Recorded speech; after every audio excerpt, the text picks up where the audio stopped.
guys? Flaming here, or Flaming Gaming if you're referring to my YouTube channel. I'm here to present to you some building do's and don'ts. This is probably going to be part one because time limit, and I talk a lot. Um, I'll just be showing you simple do's and don'ts of Minecraft building, things you want to avoid, things you want to keep going, like things you want to do to make sure your builds look good. Um, I would not consider myself a professional or an expert, really. I might consider myself good at building, maybe even not amazing, but just between good and amazing. I'd say almost. I like my builds, but they're definitely not the best. If you want good quality content from a person who uploads daily, um, I think daily, not sure. I would definitely go check out Grian. He's a great Minecraft. He's a great builder in Minecraft. He uploads a lot on his channel. I'll put a link to his channel in the description. But so I don't waste any more time here, I will get right into it. First, we have you just bought Minecraft, or you just started actually playing it, like avidly. This is your house you'd build in a survival world. The first thing you'd build, a little shelter, a little wood. As you can see, they have made an off-center door, so it is an even number wide.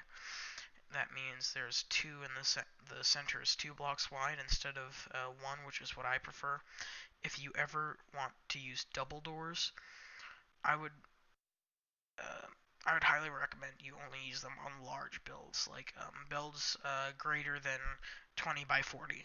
That's really the only way they look good. Otherwise, I'd stick to an uneven number wide, so there's a 1 block center, like if I just real quick,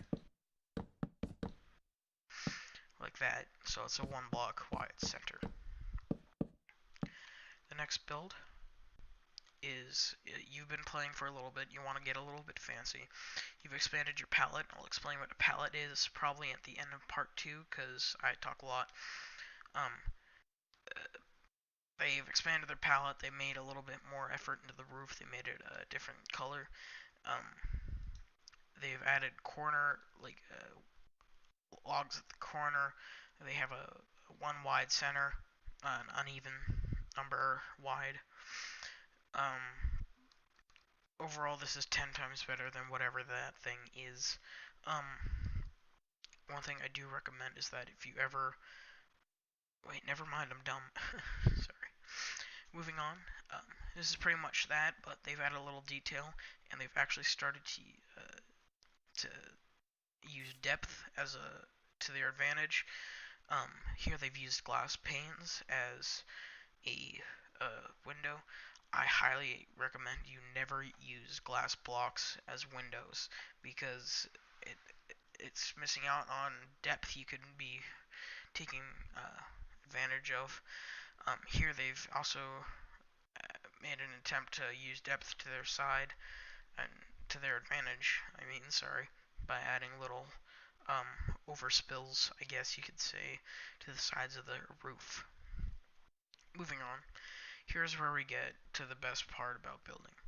Here you can see the player has actually made a frame around their box. Not only does this add more opportunity for detailing, um, it just looks a lot better in general just to have the frame. Like, that looks better than that. They've also used more glass panes. They've made a little frame of cobblestone. They've kind of made a little pillar in the middle there. Moving on, here we have even better of a build.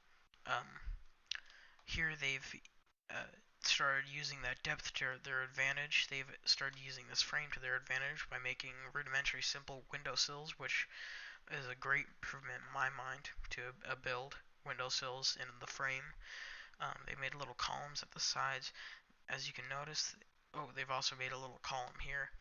As you may notice, the roof is a lot bigger, which not only adds a lot more room for detail, it a lot on the inside, and I'll make an interior design video once I'm a little bit better with interior design. It adds opportunity for there to be a second floor without there even seeming there is one. More of an attic if you want. Moving on. Here is where things get a little dicey. Well, I messed up a little. This is where they're using the frame to their full advantage. They're adding detail, lots of detail. Um, they're using glass panes to their advantage. Um, it's just overall looks a lot better, and this is almost on the verge of over detailing because the build was a little too small to add what I wanted. Um, and over detailing is where you pretty much add a block in every single space there is to using the frame, and that just looks ugly in my opinion. Some people think it's good. I don't personally. The roof, you can see it's changed a lot. If you're ever using a pallet that's like stone, wood, um, and a log of some sort, I would recommend that you make the roof out of the logs and the planks, because stone kind of looks a little weird, a little monotone, and it looks a lot better if it's in these kind of fillings in the front and the back.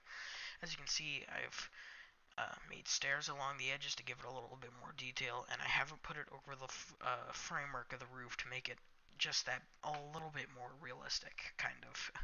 Don't know if you want to call this realistic since there's floating trees and stuff, but moving on. That's probably the best build. Not best, but there are a lot better out there, but that's using all your tools to your advantage.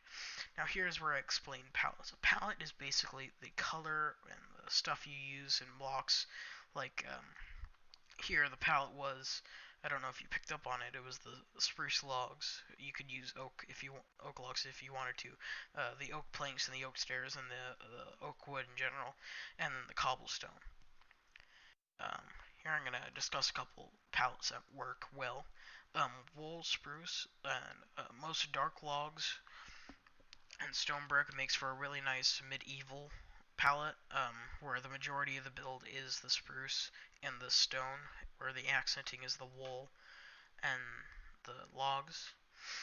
Moving on, for a good nether-ish build, if you want to say, quartz blocks and nether brick blocks, the black ones I haven't found a use for the red ones yet, work really well together, and I recommend that if you're doing more of a nether-ish build, you use quartz. Nether brick, sorry, I'm a little gassy. Oh god. If you're doing a little bit more modern of a build where like the edges are more sharp, it's a lot cleaner. It's something you'd expect to see in Hollywood or whatever. Um, I always think that for the exterior, uh, the quartz blocks make a really good part, or something you want to call, whatever you want to call it, make a really good majority block. Like if like the majority of it would be the quartz, and then you have some of the glass for the windows and stuff. I used block here just to represent glass because, well, I don't really want a pole of glass sticking out. And then for the floors and stuff on the interior, I'd say use birch. Now this is a variation of it. This is if you want to use a little darker of a color for small accents, like with stairs and um, railing, like a like slabs and stuff. That's a little edit of the modern build. This isn't really a palette. This is more of a video of a piece explaining what you don't want to use in builds. Iron is the most acceptable. It's like you don't want to ever use it for the majority of the build, but you want to use it for bigger accents. Like if you're making a vault, you don't want it all to be like iron. You'd probably want like the vault door to be iron, or little gadgets like that.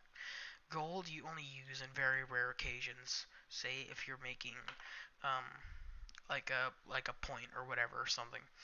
And then these are the two blocks you rarely ever want to use. I'm running out of time, so I'm going to talk quick. Um, I would very rarely use diamond, let alone I don't think I'd ever use emerald. But um, if you this has been like a little tutorial, and as the sun is setting, um, I'm gonna sign off here. Please let me know if you do enjoy this content, and like and subscribe to let me know that you're here, and to let me know that I'm uploading for a purpose. And I will put links to great building tutorials and great Minecraft builders in the description. So, as I'm signing off here, goodbye, fellow friends.